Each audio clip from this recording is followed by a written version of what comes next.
Real quick, if you're ready to level up your novel with practical craft advice from some of the most respected writing professionals in the industry, I have something you are going to love.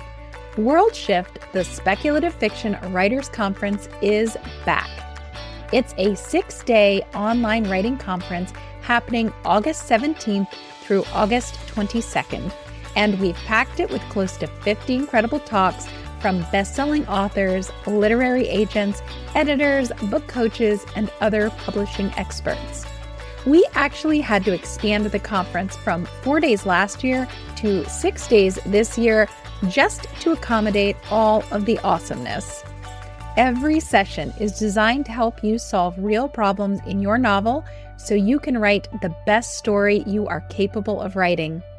You'll hear from experts like Jessica Brody, K.M. Weiland, Leslie Penelope, Gabriela Pereira, Savannah Gilbo, Allison K. Williams, Rachel Herron, Janice Hardy, Alexa Bigworth, Alex Temblador, and more than 40 other experts.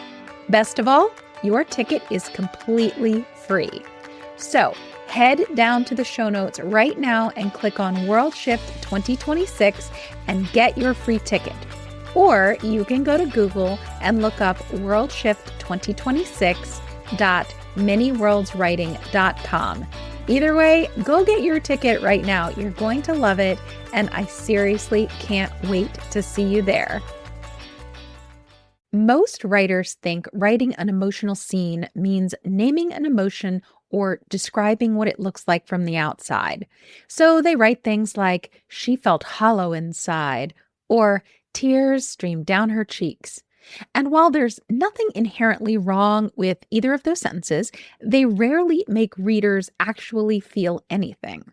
Why? Well, because describing your protagonist's emotion isn't actually the same thing as creating emotion in the reader. That's why in today's episode, we're going to talk about what emotionality really is, why so many emotional scenes fall flat, and how to write emotions that readers don't just understand, but they actually experience alongside the protagonist. Hello, and welcome to the Speculative Fiction Writing Made Simple podcast. I'm your host, Heather Davis. I'm a book coach, developmental editor, founder of the World Shift Writing Conference, and fellow storyteller. And this is the show that's all about how to brainstorm, write, edit, publish, and sell a powerful speculative fiction novel, and maybe just change the world too. In order to create emotionality, you have to understand that you're actually only writing half the story. I know, that sounds a little strange, but hear me out. The other half of the story is actually created in the reader's mind as they read. So what you as a writer need to understand is that every reader brings something completely different to your novel. They bring their own memories, experiences, fears, hopes, relationships, beliefs, and worldviews. And as they read, they are constantly filling in the gaps, imagining your world, interpreting your characters, and connecting your words to moments in their own lives. In other words, readers are, in fact, your co-writers, your co-creators. That's why two people can read the exact same novel and have completely different emotional experiences. One reader might finish in tears, and the other might close the book feeling hopeful. Someone else might be furious, and none of them are actually wrong. They simply co-created slightly different stories with the same words. Once I really understood that, it completely changed the way I approached emotional scenes. I stopped asking myself, how do I communicate my protagonist's emotions more effectively? And instead, I started asking, how do I create the conditions for readers to experience those emotions for themselves? That's a subtle shift, yes, but it actually changes everything about how you write scenes. Before we get into that subtle shift and the steps we should take when we're trying to write emotional scenes, let's dive into some ways that writers get themselves into trouble writing emotions. So we writers hear the advice, show don't tell, and we assume that that means replacing emotional labels with visible body language. So instead of writing, "he felt devastated," we write, "a tear slid down his cheek," Or instead of writing, she was furious, we write, she clenched her fists and gritted her teeth. Now, don't get me wrong, that's certainly more visual, and I like that. In fact, it's not really wrong to show, and it's not really wrong to tell. But if you take either of those approaches, it still keeps readers locked on the outside looking in. They're watching someone experience an emotion rather than actually experiencing an emotion themselves. And our goal as writers isn't simply to help readers recognize that the protagonist is sad or angry or afraid or joyful. Our goal is to create the conditions for readers to feel those emotions themselves, right? Because we come to novels so we can feel something deeply. So, what does that actually look like on the page? In order to answer that question, I have to give you an example. Let's imagine that we have a young guy named Frankie. He's about 23 years old and he recently lost his mother to cancer. Okay. Now, Frankie did not go to visit his mother in the hospice care home. And not only is Frankie feeling incredible grief, right, because his mother died, but he is also feeling an emotion that's under that, that's sort of making the grief more profound, and that is guilt. Okay, so I want to show you an example like the examples that I get from clients all the time where they're trying to make me feel something, but they're having everything come from the outside, meaning they're telling me what the emotions are. So they're naming them. That's telling, right? And not only are they telling me what the emotions are, but then they're also showing me the external body language of that emotion that feels trapped on the outside of the character's body instead of experiencing it from the inside like a character might do. Okay, so these are all the things that you shouldn't do to make your reader feel emotion because it won't make your reader feel any emotion. It will lock them on the outside of the scene. Okay, here we go. This is my bad example. The pastor took a deep breath. At this time, we invite family and friends to come forward and pay their final respects. Frankie stood and walked toward the front of the church as tears slid down his face. He looked down at Ma lying there in the casket with her hands folded over her chest and felt hollow and alone as a wave of sorrow washed over him. Frankie hadn't gone to see her in hospice, and the guilt consumed him. All right, notice what's happening here. I'm doing all the emotional work for the reader. I'm telling them exactly what Frankie feels instead of inviting them to discover it for themselves. And you might be thinking, well, Heather, isn't the solution to remove the emotional labels and only show the body language? Well, no, not really. Even if I were to delete every emotional label in that paragraph and all you saw was Frankie walking toward the casket with tears running down his face, I imagine you still wouldn't feel very much of anything. You'd probably recognize that this is supposed to be a sad moment. Yes, we would intellectually know that, but recognizing the emotion and experiencing any emotion yourself are completely different things. So, how do we as writers instead invite readers in to experience the emotion themselves? Well, there are 3 techniques that will help you build an emotional scene.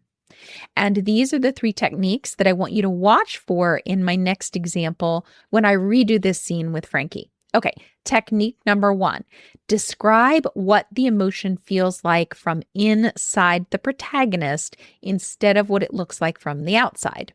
Let's think about the crying for a moment. From the outside, we would see tears streaming down someone's face, but your protagonist isn't watching themselves cry from across the room. They are actually living inside their own body. Maybe their eyes sting. Maybe there's a lump in their throat. Maybe their stomach has a knot in it. Maybe their hands begin to tremble. Technique number 2, stop naming the emotion and instead show what's happening inside the protagonist's mind that is creating the emotion. So instead of telling readers that Frankie feels guilty or heartbroken or hollow, we are going to show them what he's thinking about that's producing those emotions in him. That's what I call interiority, or the inner processing of the protagonist. And that would include things like, what are the memories that are surfacing? What are the regrets that are running through his mind? What conclusions is he drawing about what he experienced? What is he telling himself in the moment when he's looking at his mother in the casket? Emotions don't appear out of nowhere. They're created by what our minds are dwelling on.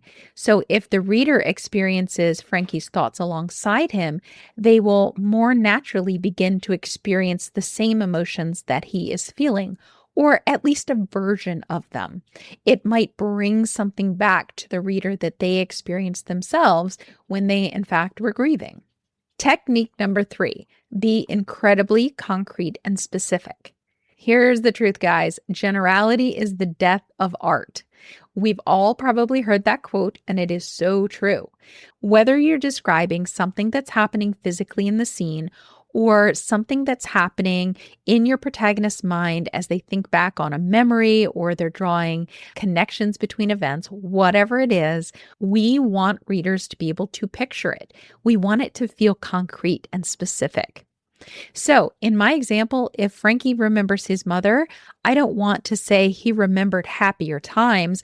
I want one specific memory that he's dwelling on, one specific moment, one image that he can't let go of.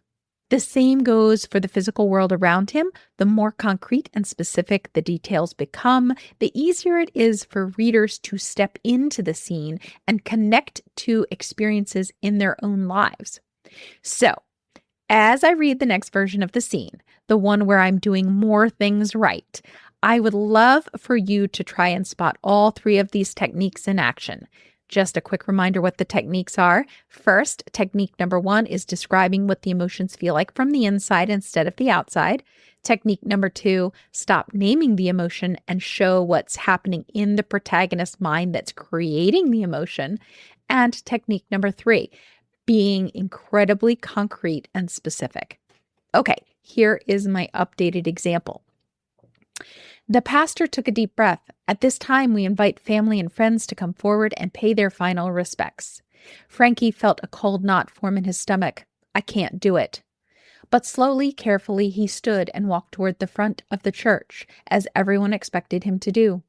He looked down at Ma lying there in the casket, thin and sunken, with her bony hands folded over her chest and that unsettling pseudo-smile stitched into her face. The mortician had somehow made dying of cancer look easy instead of the body-ravaging thing it had been. The corners of Frankie's eyes began to sting as he reached out and touched Ma's hand. The waxy cold texture of her paper-thin skin shocked him, and he suddenly had the sensation of his feet sliding out from under his body. He had to brace himself against the edge of the casket to keep from falling. It felt just as disorienting as the time when he was 5 and a nasty riptide ate the sand out from under his toes and pulled him toward the open ocean. Ma had been there that day, though. Her hand had still been warm and strong back then, and she had pulled him back, saved him.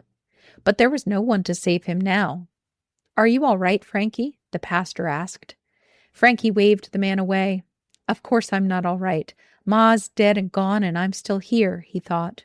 This was what Frankie hadn't wanted to see, this frailness in Ma's shoulders, the sadistic way the disease had eaten away her once soft body and left it hairless and gaunt. This was why he had not once visited her in that godforsaken hospice home where all the nurses and doctors wanted to convince her just to stop fighting and get the dying over with so they could free up the bed she occupied. Had Ma known he had never come to sit with her? No, of course not. She had been too far gone by then. But the thought of it, of her coming awake in her last moments and looking around for him, created a burning that started in his stomach and ended in his chest. All right, so hopefully in that example, you could see that I used all 3 techniques that I talked about here. Let's start with technique number 3 and work backwards. First, I was incredibly concrete and specific. So every time I described something, I made sure to be more visual so that it's something that a video camera could film. Even the memory that I chose, where Frankie is thinking about the time his mother saved his life, it was not only sort of a metaphor for how he's feeling now, of like the ocean taking him away and the grief taking him away, but also it was a very specific memory where we could see the sand being eaten out from under his toes and his mother's hand was warm and strong. So all of those things were much more concrete and specific.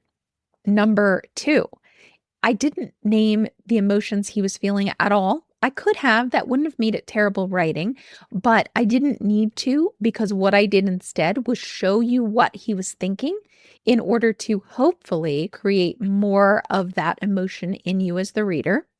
And technique number one, I described what the emotion felt like from inside the body instead of what the body language looked like on the outside.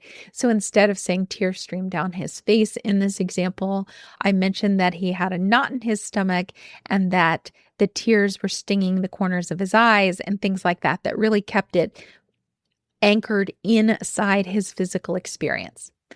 All right, my friends, I hope that was helpful. I hope that gives you a little bit of direction of how to approach emotional scenes in your own novels. And one of my challenges to you is this: look in novels that have made you feel something, that have left you crying or left you feeling wrecked, and look at the scenes that left you crying or feeling wrecked and start dissecting them. How did the author accomplish the magic trick of making you feel something? Can you identify patterns? That is the absolute best way to learn anything when you're writing. Okay, my friends, that's it for now. If you're listening to this podcast at the time of airing, do not forget to go snag your free or all access pass ticket to WorldShift 2026. The link is in the show notes, and I know you're going to absolutely love the conference. I am so excited about all of the brilliant speakers that we have. They're all friends of mine, and they're literally the best out there. So I know you're going to learn a ton. It's going to be a blast, and I can't wait to see you there. So until next time, keep writing, keep dreaming, and remember, the world needs your stories right now. So don't you dare give up on your novel or yourself. Talk soon.